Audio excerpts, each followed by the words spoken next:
Yo, what's up, people? It's Buff Missionary back again with the update that was promised. Go ahead, like, subscribe, share, hit the bell so you don't miss any of these updates on my journey, this experience with my family and many other things, just kind of reflecting on the things I'm learning about myself through this process. It is interesting to say the least, but I'm not just going to say the least. I'm going to tell you a little bit more.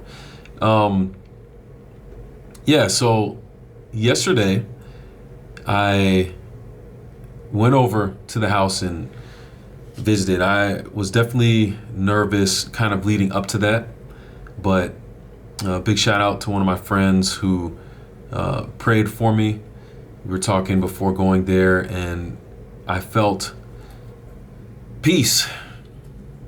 That's the word that comes to mind. I felt peace being there and walking into that situation.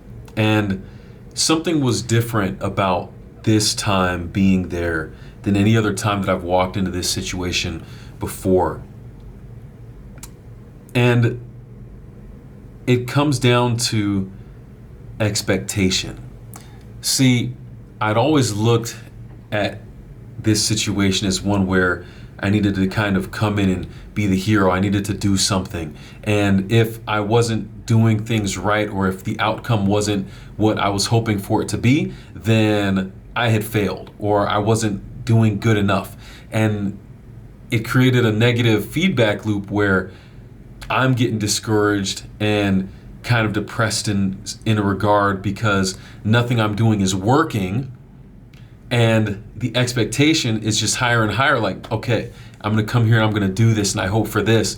And it was a rough spot to be in. But somehow I didn't have any of that yesterday. And it's interesting. When it comes to things like control and trust, y'all know how it is. We love to have control over the things in our lives. We love to be in a position where we don't have to trust. And when we do, we get a little bit skittish. And we'd rather not do it because things are not in our hands anymore. It's hard for us to just show up and be and not really worry about what the end result is going to be. We want to know what the end result is going to be. We want to know that the things that we're doing have an impact in the direction we want to have an impact in when we walk into different situations. But yesterday, walking into the house, I didn't have it. Give you a quick rundown of what the experience was like. I go in the house and barely any eye contact. My mom's sitting in the front room there, and it was pretty much in the name of God kind of dismissal kind of a thing. And I know that in the past, usually in a situation like that, I might have immediately tried to ask a question or break through that, but this time the response was simply, "Hey mom, just dropping in to visit, came down from Michigan, hope all is well with you, love you, just wanted to come by and say what's up. I don't have any questions. I don't want to ask about anything. I'm just here. I'm just here." And that was all I said. I sat down in the same room where she was, and it was like I wasn't there. There's no eye contact or really kind of glance in my direction or acknowledgement or anything like that. I was talking with my dad on the side. He didn't actually come into the room. He was walking around it, and we were talking between rooms, just part of the dynamic at the time. And I kind of purposed in my mind that I wanted to stay there for a while. I didn't know how long that while was going to be, but I knew that it was tough for my sister being there, and she was there for a few minutes. And I said, you know what, I want to try to stay at least, 20, 30 minutes, something like that.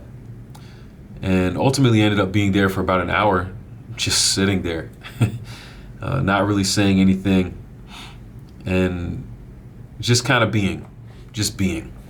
With no expectation, there wasn't really anything for me to say. It was just, I'm here. I'm showing up because this is who I said I was going to be as your son. And that's who I'm going to be, your son, in this moment. Whether I get acknowledged for it or not, that's who I'm going to show up and be. So I sat there, and by the time the hour came to an end, I was like, okay. Obviously, after that much time, I didn't really think anything was going to change about the lack of communication or acknowledgement. And so I just said, like I said before, I just came down from Michigan. We're on spring break, and I told her a little bit about the things that I'm doing in school, the opportunities to level up that I'm taking. And I just said, just wanted to come back through and say what's up before heading back up. I'm leaving tomorrow, so hope all is well. Miss you, love you, and I'll see you next time. I went and talked with my dad for a little bit in the next room before leaving the house. And in leaving the house, all I heard was in the name of God, leave me alone, kind of a thing. And I obviously didn't respond there. I was already halfway out the door. And I sat down in the car outside of the house for a little bit there. And I was just thinking to myself, not necessarily like what happened, but more on my end, kind of what I was feeling, trying to process what it was like being there. Because it was so different. I didn't feel any pressure to do anything. I didn't feel any, there was no, it's so hard to explain. Like, I felt like it was a win just by showing up and being there. Even though it wasn't like the warmest reception or anything like that, I felt good about the experience. I ended up talking with my friend later, and she asked me to rate my day out of 10. And I said it was between an 8 and a 9, like an 8.5. I'll go 8.5. And she was kind of surprised given the anxiety and kind of the nerves that I had expressed about going into the situation. But I was able to talk with her and my dad and my brother later about how going into it with this, without the expectation, totally changed the game for how I was able to receive the moment and appreciate the moment and to see my growth in the moment. It goes back to what I was talking about in the other video. I got to see that happen in real time, how calm I was and how at peace I was because I wasn't going into it with a big expectation. Yeah. So, not the ideal experience that I would have wanted to have with my mom there, but I would say overall a positive one. And so here I am, right? A day later. My dad took me to the airport and we were talking about it again this morning, kind of like, he asked me what my big takeaway was and my response. I gave him a preview, said, I'll be talking about this today in the video. And so I'm gonna send him a link and he'll be able to fact check me on anything I said here. But again, no expectation. I felt good for being able to show up and be there and kind of separate the frustration that I have about a situation that I'm not a fan of with the need to come in and do something about it. I was able to separate those, I think, for the first time ever in dealing with this over the past several years. And it was a good place to be. So you can imagine my surprise when I get back here to Berrien Springs, Michigan. And side note, I went down to Chattanooga thinking I'd get some good weather. It was like freezing the whole time I was there. And when I was leaving to go into the airport to come back, that's when it broke 60 degrees and started. Come on, man. I'm back up here and it's 36 degrees right now. So we out here. Oh.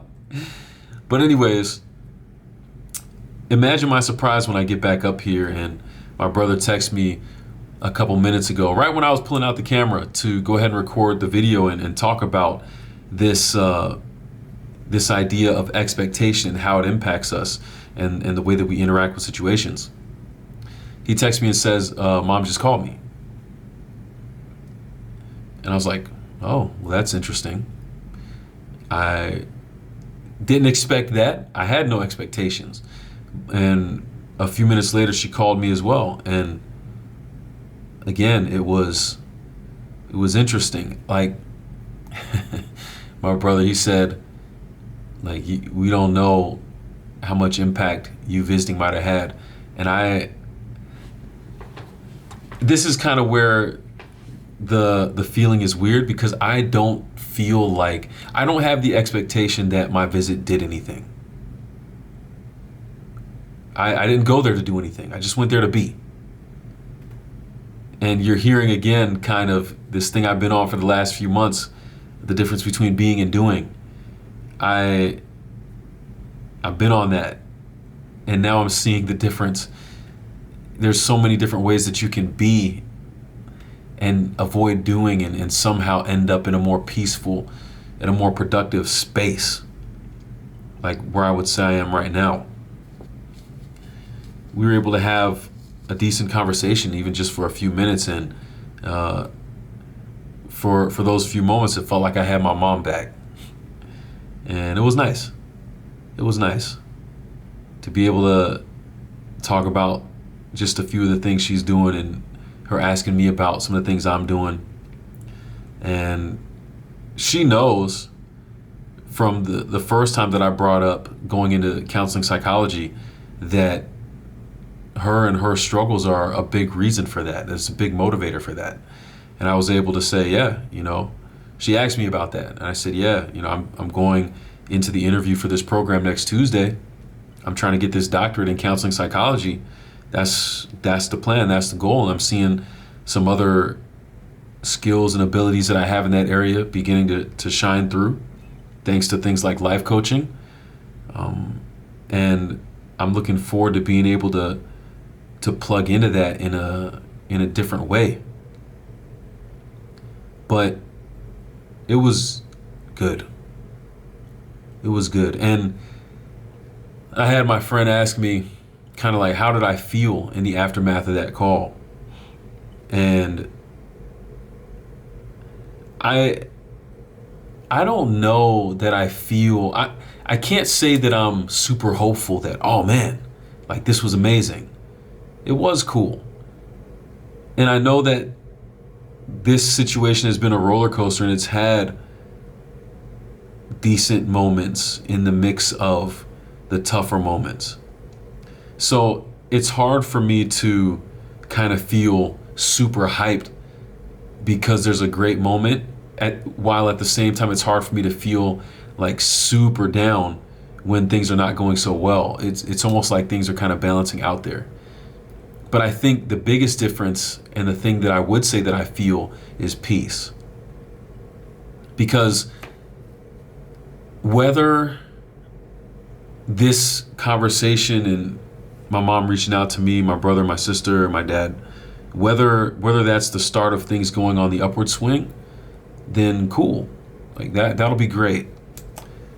But even if it's not, I think that having no expectation there and just trying to continue to show up on my end, I think that's where the win is. This is a struggle that we've been going through as a family for a while. It's a struggle that's probably going to continue going on for a while. And I think the biggest realization that I had from the visit yesterday and kind of the aftermath today is, it's not about us trying to do all that we can to make the situation optimal. I think that the win for us is realizing that when we continue to show up and be who we need to be, it says something, and it has an impact in ways, or maybe not, that we don't know. I don't even know if I'm making sense. I'm just kind of talking right now. But I will say this, going back to my dad, when I was leaving Chattanooga this morning, we stood outside the airport for a little bit. That's how I know it was getting past 60 degrees right before I went in. And I told him, man, I appreciate you, man. Because when it comes to the idea of showing up, yeah, I was down there for spring break and I was there for an hour. But this dude, he's showing up, being in the house, being in that environment every day for the past how many years? I was like, yo, that's an inspiration, dude. Like, it really is. To see him consistently showing up and being there and being. And he does his thing. He's kind of on the island vibe tip that I am, where it's just, you know, you do what you can, you be who you're supposed to be, and you let the rest take care of itself. And I had to commend him on that because we've talked about it in the past before. I don't know how he does it consistently. I'm out here blocking numbers and trying to avoid communication because things have been so frustrating and discombobulating for me. And yet he's there in it every day, every moment. And he continues to show up and be. So, yeah, I think that's good for this update. I'll conclude with this. I really think that when we go through our life experience, what we do with expectation can really make us or break us. I think that when we go into it thinking that we have to show up and be a hero and that we have to make all the good things happen, we don't know what situations might hold for us. And we can really be in danger of putting ourselves in a position where if we don't get the outcome we're looking for, we're the ones who end up feeling the strain of that. And that's not healthy. I think it's better to focus on who we can be, to be who we can be, to even do the things that we can, and let things work themselves out, whatever that might be. I believe that there's a lot more peace there, a lot more comfort and promise there. And I'm seeing God come through for me in this situation because he's showing me it's not about what I do. Who am I going to be? Who am I going to be in this situation? Am I still going to show up as a son? Am I still going to have love for my mom even though I question if she's still there? And if I can do that, if I can be who I'm supposed to be, then I will continue growing into the man I'm supposed to be. And that's a win. I might not always get what I would like out of life. I think this situation is evidence of that. But I know God is putting me in a position to win by being and being reflective and seeing how I can be better and how I can continue to show up. And that's my goal, to continue to show up. So I'll leave it there for today. If you made it this far in the video, thanks for listening. If you have questions or comments about something, leave it in the comments below. But until next time, it's the Buff Missionary. We out here. Like, subscribe, share, hit that bell, and we out of here. Peace.